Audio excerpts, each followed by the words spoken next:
You're good. Awesome. Yeah. Hi, everybody. I'm Tapo. Well, my full name is Tapo Bhattacharjee, but you can call me Tapo. I joined. I'm an assistant professor at Cornell University. Here's a lab. It's been 1.5 years that I have established this lab with my students, and today I'm going to talk about some of the recent work that we have been doing in our lab on robotic caregiving and how open source ecosystems have played a role. So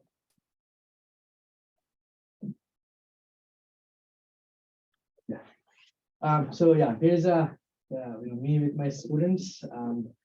Actually, there are more students, but like this is the picture I have. As you can see, we love to eat, so eat out, and we also do feeding research. Okay, so my lab's goal in general is to enable robots to assist people with mobility limitations with activities of daily living. And when I say activities of daily living, there are many varieties. Like according to a survey in 2014, like there are around 24 million adults in the US who needed assistance with these activities, right? And there are some basic activities of daily living, such as feeding, dressing, transferring, but also instrumental activities, such as cleaning, meal preparation, and things like that. Now, caregivers these days, caregivers are helping people with mobility limitations with different activities. But if you go to institutionalized settings, like when I went, there are some realities, which is, caregivers are again, like they're playing an amazing role to do this. But even after this, care recipients sometimes feel embarrassed, rushed, and socially challenged to get assistance. And these are not some words that I made up. These are the words that they told us, especially for this feeding activity. Like, for example, like imagine yourself asking somebody else to feed you every morsel of bite in your day-to-day life. It takes away the lack of the control and independence. And some of these activities, especially feeding in this case, they are especially time-consuming for caregivers and can increase caregiver burden. But robots actually have the potential to help. As like Kinova, which is one of the largest manufacturers of assistive robot arms in North America, and actually their biggest customer base is in Europe, in Netherlands and France, due to insurance and other things. Like these robots are actually being used in real homes. Kinova has around 400, 500 customers, and real homes by people with mobility limitations doing various tasks. There is some autonomy, not a lot of autonomy, but like you can control this, and it helps them interact with the world, whether it's taking a book from a bookshelf, opening a door, or even interacting with others, right? But if you think about, like, yes, robots have the potential to help, but building caregiving robots is very challenging. And I mean, of course, there's a lot of complexity of tasks, but one thing that's central to this is to really develop meaningful solutions, roboticists need to be in the loop with stakeholders. Otherwise, we as engineers, I may think, oh, this is a cool problem to solve, I'll solve this, but then when it's time to translate it, I'll feel like, oh, there's a gap. And so they need to be, like stakeholders need to be in the loop. And if I, like make it a little bit, like go a little bit deeper into this, when I say stakeholders, we mean care recipients for whom we are building the technologies, caregivers who, give this help right these days, as well as healthcare professionals, OTs, occupational therapists, etc. But also in the robotics side, there are also many other barriers of entry. One of the things is, like for especially in assistive robotics, like let's say like Henny's lab is doing some work, and now I need to use it, or my lab is doing some work. There's a lack of problem structure that makes it difficult to transfer work from like between labs. Expensive robots that multiple people have already mentioned. Lack of realistic environments. Like I can do these experiments in my lab, but I need to have access to assistive environments to truly make sure that my solutions will translate. And of course, relevant data sets also help, and there's a lack of that as well. So this is very in line with what the workshop is looking for, right? So now, what I'm going to do is I'm going to focus on, I would say, two or three efforts where we have been trying, to close this gap. So the first project that I'm going to talk about is this SPARCS project. and the related platform, open source platform. We are going to release it very soon. SPARCS box. It was published in IRAS, led by my PhD students Rishabh and Rajat. So what is it? Basically, the idea is that SPARCS tries to connect roboticists with stakeholders, and so that we can develop meaningful solutions. How does it do it? So before I go into the details, let's look at robotic caregiving, right?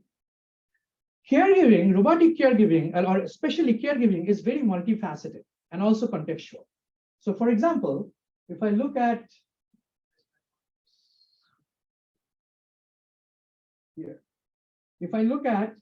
here, Tyler is a C1 spinal cord injury patient, and see how he's eating. He has some movement of his neck. His caregiver is bringing the food nearby, and then his neck, he goes and takes a bite. And but in terms of feeding him, there are no special considerations.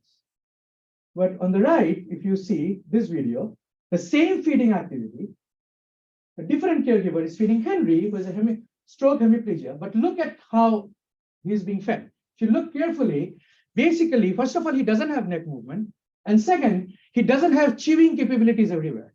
So caregiver actually put the food inside towards the left molar, under the left molar, to be able to do it. So my point is, even though we develop, let's say a feeding solution or something, care recipients have different functional abilities, and we need to understand what care recipients need to be able to come up with solutions. It's not just about functional abilities. Care recipients also have different behavioral traits. Tyler likes to eat food while watching baseball. Baseball apparently is his favorite thing, and so he's looking at the TV while doing this. Henry, looks at the caregiver to show his intent that he wants the next bite, and then the caregiver feeds. So they have different behavioral traits as well. Also, they reside in different environments. So, for example, here you can see different environments can lead to different caregiving solutions. Here you will see William, who's the caregiver, is transferring Henry from bed to wheelchair by just lifting him up. Because there's a wheelchair, there's bed, no other assistive device. Here, he is being transferred using a Serra lift. And so you'll see he's doing this so that there are no involuntary spasms when he's being moved. And so again, depending on the environments, the assistance that you give is different. And finally, who the caregiver is also changes the mode of the assistance. So here, William, who is tall and muscular, dresses pant Henry like this. He's able to lift the legs. But Jane, who is Henry's wife, she is giving this assistance by moving the leg to the side and then using the support and doing this. It's the same activity, but depending on who the caregiver is, they're assisting the care recipient with the same activity in a different way. So my point here is that, again, caregiving is very multifaceted, and we need to structure. And we structure this thing with using different contexts. And we define this context as user, where they have their functionality and behavior models, the environment, what the environment is, the caregiver, as well as the robot in this case, because we want to use robots for caregiving. But this is just the first step, right? Building blocks. Now, once you have the building blocks, we need to these building blocks need to be developed, and this is where this tool comes in. So what this tool does is basically we have in this tool, the first step is to instantiate building blocks. So we have caregivers, occupational therapists who are registered users in this platform, and they, depending on different people and their functional capabilities and everything, they actually collect data. For example, their measurements, how much they can move, what is their passive range of motion, active range of motion, different mobility videos to show what assistance they can give, what assistance they need, as well as develop workflows. So for example, let's say this person, Morgan, with a certain kind of mobility disability needs help with dressing. But dressing is a very general term. Like if I want to dress upper body dressing for a jacket versus a shirt, I'm going to put it in a different way. So these caregivers who are and occupational therapists who are registered users in this platform, they actually help us build this workflow. for us, so that as roboticists, we know how to do the task properly. As an example of this, like for example, here you see one of our OT collaborators.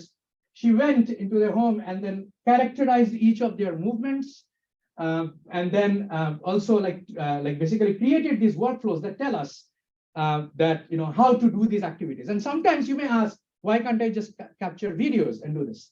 Because videos don't capture everything. So let's say you see a person being lifted, their arm is being lifted. How much force you apply, where you are touching, should you touch at the joint, should you touch where in the limb? All of this information, these are information that these caregivers experts tell us, so that we know that when we want to do these solutions using robots, what are the factors that make sense and what we should care about. So these caregivers and healthcare professionals, they help us build these building blocks and task workflows. And then roboticists using in discussion with the caregivers, we convert these task workflows for robots using this SPARCS box.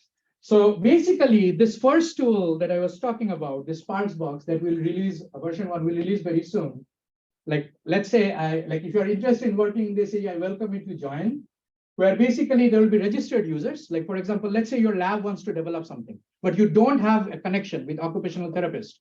You just have a problem that you want to work on, and you don't know. So there are registered caregivers and OTs, and there will be discussion platforms where you can discuss with them, consult them to develop these workflows and avatars, like these people with, and they different functional and behavioral traits. And then we are also having this related to a task workflow. For example, what are the research papers that are there? What has been there? And we have a team that will continuously update this and keep it up to date. So this first thing that I wanted to tell you about this tool, SPARCS and SPARCS box tool, is just to make sure that we as roboticists don't imagine problems and then try to solve something that does not actually exist or people do not need help with. And so this gives us, understand what are the right problems and how to go about solving them. It's going to be released soon. When it's released, we'll make a public post about this. But now, let's say these caregivers and occupational therapists and others, like they help us come up with these, workflows and building blocks. The question is, how do you prototype these solutions? To prototype these solutions using these building blocks and workflows, right? So there, I'm going to introduce this work, this like assistive robotic caregiving simulation world that we have built. So where does this start? So basically, so let's say we have stakeholders in the loop, but we may not have access to realistic environments. We want to actually come up with like robotic caregiving solutions, develop control policies, and we may not even have access to expensive robots. How can we prototype solutions for these kind of solutions? And again, even though my lab is working on developing this simulator, I do want to say that there is no substitute to real world testing. This is just a way for prototyping so that you have some idea of how to do this and then move on to the real world. So for this, here is an example of a simulation in the environment that we've built. So this person has involuntary movements due to cerebral palsy. There's a robot. This is a Toyota HSR in a home environment, and here's a human avatar caregiver, right? So this is just an example. But the question was, when we started developing this, the question that we first asked was, what should an ideal simulated world for robotic caregiving have? And we again chatted with stakeholders. And we found three things that are primarily very important. One thing we found that we need realistic human avatars. And when I say realistic, just like as Henny mentioned, realistic-ish, right? Whatever we can do. But the idea is we need human avatars. We need human avatars to be able to at least simulate the functional abilities, their range of motion, their muscular strength, how much force they can apply real world. Also their behavioral routines. So we need this. We also need caregiving home environments. Many simulators exist out there with home environments. But if you go to a caregiving home environments, there are many home modifications that help people to do tasks. So for example, let's say this door that I came in, it has a particular lever. Now, some people with mobility limitations may not have the muscular strength to turn this lever. And so they have different home modifications that we use. We also need assistive devices. Those homes have assistive devices. So how do you build this? And in addition, like other robotic simulators generally have, you need robots. We are focusing on caregiving robots, multimodal sensing, multiple interfaces, as well as support for planning, learning, and control. So our care world, we by asking this has components of each of these. So the first thing that I want to talk about, so we have realistic, human avatars, care avatars whose motions and muscular strength are taken from actual clinical data. Caregiving home environments with assistive devices that we have, as well as caregiving robots, both physical and social caregiving robots, multimodal sensing, visual and haptic, multiple interfaces. It has Python, ROS, as well as interface with VR, and support for planning, learning, and control. So let's first focus on how did we build realistic human avatars. So the most important thing for human avatars, for any kind of this physical thing, is we need to get physical forces that are closer.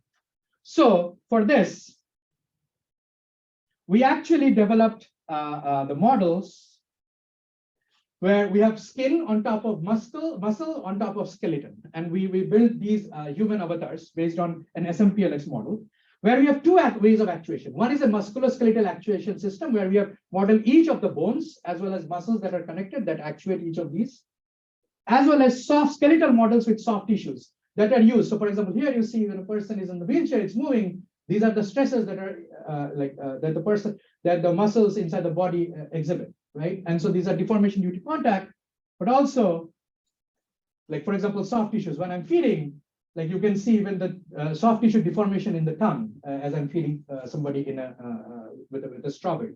And the basically our care world has on the back end support for various physics engines for supporting soft, deformable, as well as rigid body simulations.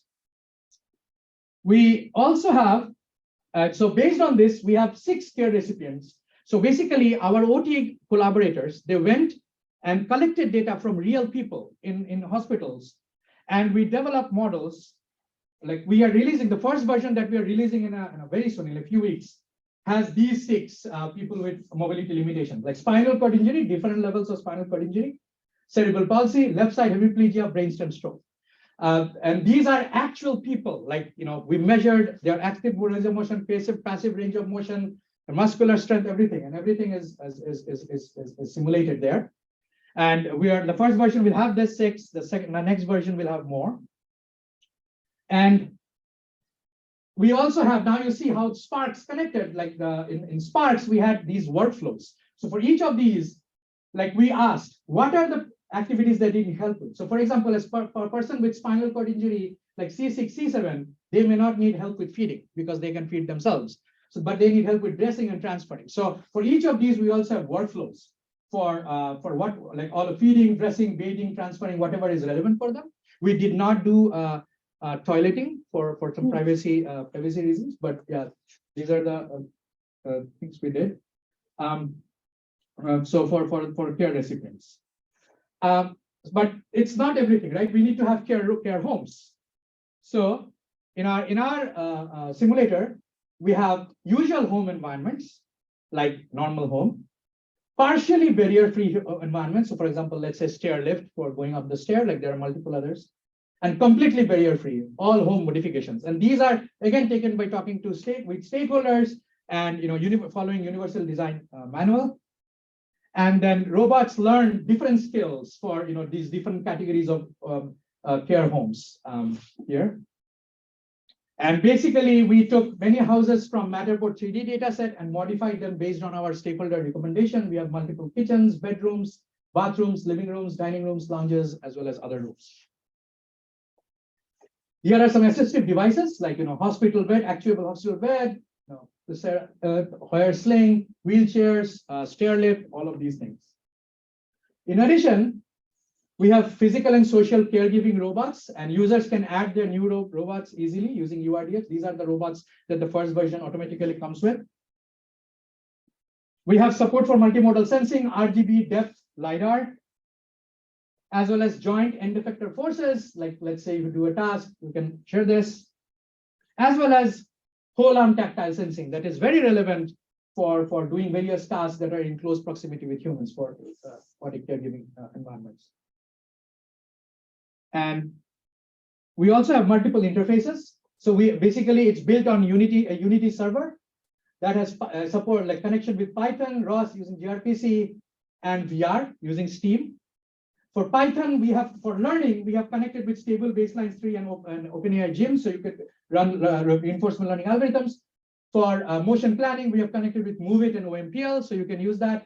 And for VR, we have connected with Notion and Vibe. Here are some benchmarking robotic caregiving tasks where we have trained using reinforcement learning algorithms, and these benchmarks will be available. In addition, to evaluate this, we had some sim to real transfer where we had a simulation of bed bathing and transfer to a real world bed bathing task. And you see that it's not perfectly matching, but it's close enough that we were able to do zero-shot transfer for bed bathing policy trained in the simulation.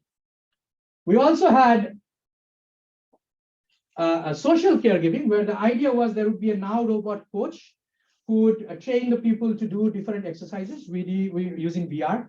And so we had people, the different users follow this, and the now has using behavior trees, we model this, and this robot, and you can also judge how well you are doing these exercises. In addition to these objective evaluation, we also reached out to our stakeholders, and people generally had a great opinion about the first version. We asked care recipients, caregivers, and occupational therapists, and they thought the models were, again, realistic-ish. But at least it models the active range of motion and passive range of motion and muscular strength. And so, like, just to show again, Arcare World is able to do many different things. It has support for many different physics engines. Like for deformable, we have Tai Chi, physics, all of these. For rigid, all of this. Version 1 is coming very soon. In a few weeks, we'll release this. Here is the link for this. Please keep an eye out for this. So again, I mostly talked about two of our efforts where we're looking at this. Finally, I'm going to conclude with some other work where how relevant data sets play a role in this, and where basically we need ADL specific data sets. And for this, particularly, as multiple people may know in the crowd, that I have been working on one particular ADL quite a bit. It's the ADL of feeding, robot-assisted feeding. And I am not going to go into the details of what algorithms we used and what systems we developed, but I just want to tell you about how data sets have played a role and what data sets are out there. So for this, I'm going to look at the feeding ADL. And I just want to say that there are various data sets that are available for deformable, like food manipulation data sets, open hardware, open access haptic database, as well as social dining data sets that are available out there you can use. Using these data sets, these actually helped us to develop these autonomous robot-assisted feeding system, where the robot goes, picks up a tool, goes on top of a plate, identifies food items, comes up with the right strategy to pick up a food item using both visual and haptic feedback, and then goes in front of a person's face and then feeds them so that it's easy and comfortable for them. Using this, we have also fed people with spinal cord injuries from C1 to C6. This was a work that I did during my postdoc when I was at University of Washington with Srinivasa. But I'm not going to go into the details of all this work, but I do want to point you to a specific data set that we have recently released, which is on social dining, which called commensality data sets. And this work was led by these students, Jan, Abrar, and Tong, published in Cornell. And so the idea here was that we basically created a human-human commensality data set where we had multiple people come together, whatever food they want to eat, whatever utensils they are with, and our central research question was, we want to know when a person starts basically when can you trigger a bite? Because when we are in social settings, we have a robot-assisted feeding system. We want to know when is the right time to feed a person. Like, am I disturbing the social conversation that's going out there? And so we wanted to look at their gestures, their feeding patterns of all the people that are present, and we released this data set, which has 90 people eating 18+ hours of video. And based on this, we actually developed this network called Triplet Sonnet network, where the idea is we wanted to see a person, the user, On the left, there was a person, on the right, there was a person. By looking at different features, such as their eye gaze, their gestures, their feeding patterns, when they last ate, and all of these things, can we predict when the user is going to feed next time? And then our goal was to use it for robot-assisted feeding.